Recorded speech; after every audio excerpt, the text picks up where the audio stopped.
तुम सभी का जोरों का वेलकम है मेरे इस चैनल में। आज मैं तुम्हें बताऊंगा इंटरनेट की एक डार्क साइड के बारे में, जिसको ज्यादातर लोगों ने इसका नाम जरूर सुना होता है, लेकिन उन्हें एक्चुअली में नहीं पता होता कि ये चीज क्या है। Yes I am talking about dark web. Dark web internet की वो डार्क साइड है जो actually all the legal activities जो ओवरऑल द इंटरनेट होती हैं उसके लिए रिस्पॉन्सिबल है। डार्क वेब जो है वो एक ऐसी दुनिया है कंप्यूटर वर्ल्ड की जिसको इमेजिन करना भी तुम लोगों के लिए ठीक नहीं होगा। वेब को बनाया था यूएस गवर्नमेंट ने for the purpose of communicating with their agents across the globe.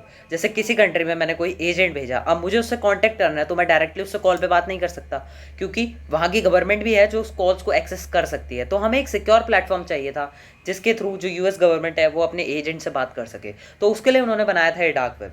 अब डार्क वेब की सबसे बढ़िया चीज़ ये थी कि उसमें ट्रैक नहीं किया जा सकता, उसमें आप एक एनोनिमस हो। लेकिन बाद में यूएस गवर्नमेंट ने इसको पब्लिक कर दिया। अब इसको पब्लिक करने के पीछे का रीजन ये था कि जब सबको पता है कि जो डार्क वेब है उसमें एजेंट्स ही जाने वाला है, तो उसको सर्व करने वाला हर बंदा एक एजेंट ही होगा। तो कंट्रीज को पहले से पता होगा कि ये बंदा एक एजेंट है। तो जब यूएस गवर्नमेंट ने इसको पब्लिक किया तो लोगों को पता चला कि यार इसमें एनोनिमिलिटी तो है, तो क्यों ना इसका यूज हम इलीगल काम में ले करें। तो इसीलिए डार्क वेब एक इलीगल कामों का हब बन चुका है। और गवर्नमेंट यूज कर सकती पता होगा कि अभी रिसेंटली फेसबुक, इंस्टाग्राम और स्नैपचैट क्रैश हुए थे, तो क्या तुम्हें पता है उसके पीछे का रीजन? है। ये डार्क वेब से जुड़ा है। अगर नहीं पता तो मैं तुम्हें बता दूं कि after a few hours of Facebook crash, जो facebook.com है, facebook.com जो एक बहुत बड़ा हब है जिसे अब तुम फेसबुक के नाम से जानते हो, उसका जो डोमेन था वो डार्क वेब पर सेल पर था। समझ रहे हो? डार्क वेब पे अगर एक डोमेन सेल पर है, तो अगर मैं उसे खरीद लेता हूँ तो वो वेबसाइट का पूरा डोमेन मतलब www.facebook.com उस बंदे को बिलोंग हो जाएगा। इससे तुम खुद ही समझ सकते हो कि जो उस दिन तो बंद था और फेसबुक की तरफ से जो क्लैरिफिकेशन था कि डेटा सिक्योरिटी या हमें कुछ मेंटेनेंस का काम करना है। वो झूठ था। देखो मैं तुम्हें पहले ही बता दूं, ये सारी बातें थ्योरीज हैं और कोई भी बात फैक्ट नहीं है, तो तुम इस पर भरोसा नहीं कर सकते हो, लेकिन रिलाई भी नहीं कर सकते।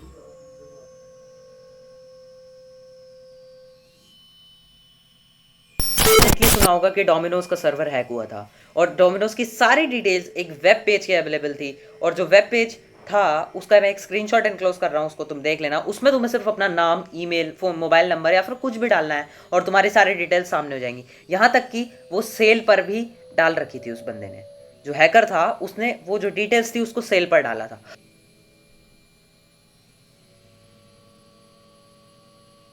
हालांकि तुम्हें पता है कि डार्क वेब में सभी तरह के लीगल काम होते हैं, तो गवर्नमेंट ने भी फेक साइट्स क्रिएट कर रखी है। अब फॉर एग्जांपल जैसे फेक पासपोर्ट्स की साइट होती हैं, तो जो गवर्नमेंट है उसने भी एक फेक बिल्कुल वैसी ही साइट क्रिएट करी है, और जो यूज़र होगा वो उसमें अपना, अगर उसे एक फेक आईडी या आइडेंटिटी बनवानी होगी तो वो उसमें अपनी डिटेल्स एंटर करेगा और गवर्नमेंट उस बंदे को कैप्चर कर लेगी।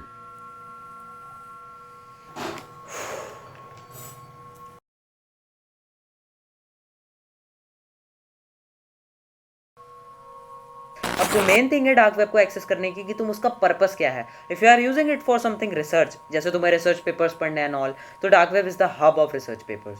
तुम्हें वहाँ पे ऐसे ऐसे रिसर्च पेपर्स मिल जाएंगे जो तुम्हें कभी भी सरफेस वेब पर नहीं मिलेंगे। तो it all depends on the purpose of what you are trying to use.